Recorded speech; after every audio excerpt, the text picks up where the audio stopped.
Hey, what's up everybody, it's your boy Proftrof and we're back again with another Salmonella video. As y'all suggested, this is the Banana Republics. I have no idea what this is gonna be about, besides that it's probably gonna involve bananas. So let's get into it. Let's do it, bro, let's do it.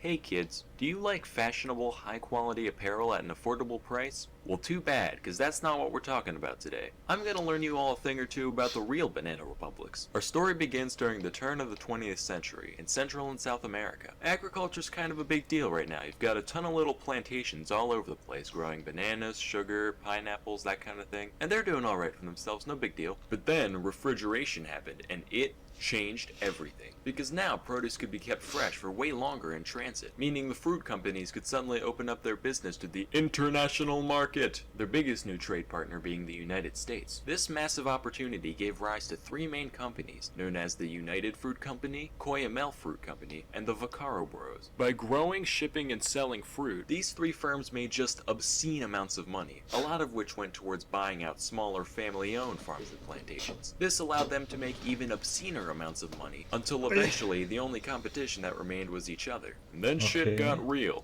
The year is 1910. One of the companies I mentioned, Coyamel, was doing most of its business in the country of Honduras, when the president of Honduras, Miguel Davila, decided to give a land grant to the Vaccaro Bros in exchange for helping to build some roadways. Land In doing for so, fruit. they basically stole a bunch of Coyamel's potential plantations and gave them to a competitor. So Oh, Samuel Zamuri, shit. owner of Coyamel, said to himself, "Dang, I hate those guys. If only there was some way for a guy like me to significantly influence the world around him for his own personal gain."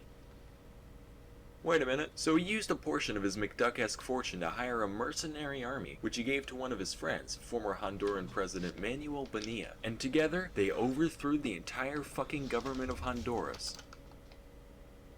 Yo, is this shit real? They... Yeah. Should have called it Coyamel. Anyway, Bonilla took power and gave very generous concessions to Coyamel and United as thanks. But then America saw this, and they were like, "Hey, that's not very freedom of you, young man." To which Zemery replied, "It's okay, we're gonna help this country succeed. After all, politics and business are essentially the same thing." Well, I suppose it's not our place to be policing the governments of other nations yet. Still though, maybe... that's a good one, America. Also. That's a good one. Nanners.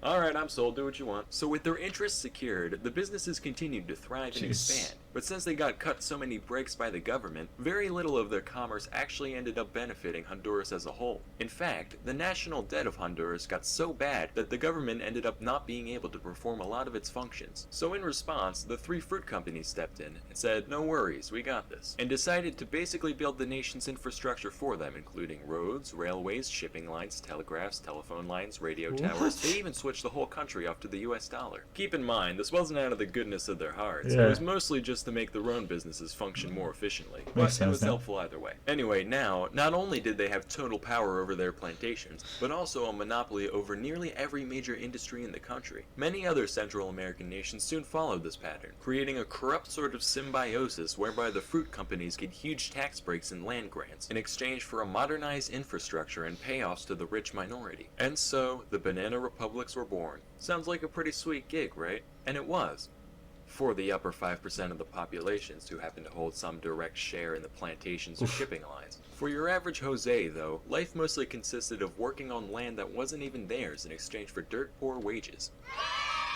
So that's how things were for like a decade and a half. At some point, Coyamel was bought out by United, but then Zamore became the owner of the whole thing, somehow, and the Vaccaro company was renamed as Standard Fruit. Then one day, in 1944, the country of Guatemala had a democratic revolution, and the newly elected leader, Juan Jose Arevalo, wasn't happy with how the companies treated his people. So he implemented several reforms, like a minimum wage law and universal suffrage. And while the populace got... Okay, quick FYI. When I worked in America, I was working with a couple of people from Guatemala. Yeah, we're cool as fuck. A little local, but A that's lot of okay. benefit out of Our this. cool as United fuck. Fruit most certainly did not, because more rights for their workers means And they have dancing horses, which is cool as fuck. less profits for the business as a whole. Then Guatemala got a new president, Jacobo Arbenz, and he continued these reforms. And United continued to get the metaphorical shaft until finally, in 1953, they decided to go to the USA for help. Oh, Eisenhower. Yo, what's up? This Jacobo guy, he's making us pay minimum wages. Well, that doesn't sound very good for business. That's not all, though. He's also taking our unused land and giving it back to the people. Does that sound familiar? Oh dear. You don't think. By the way it's looking, Dwight, I'd say he's a dirty, oh god, collectivizing, no, commie. Commie! Commie! Yeah, go get him, Dwight.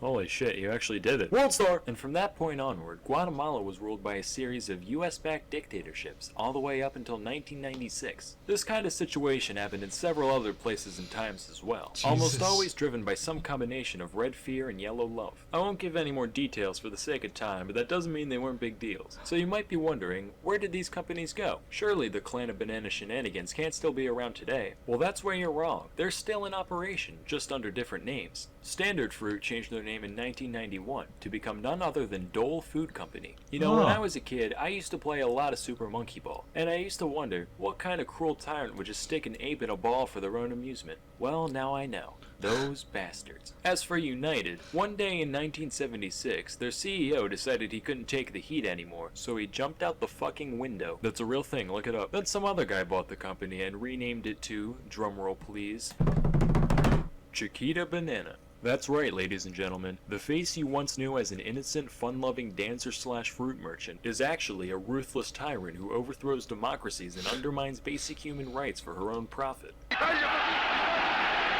Anyway, that's all for today. Till next time, I'm Salmonella, and thank you for watching.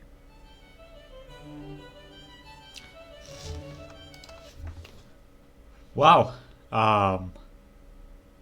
Wow.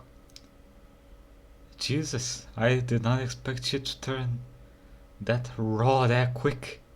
Wow. So they've been, wow, a lot of people died for bananas. Wow. Anyways, let me know what y'all think down in the comments below. Like the video, subscribe if you enjoyed this shit.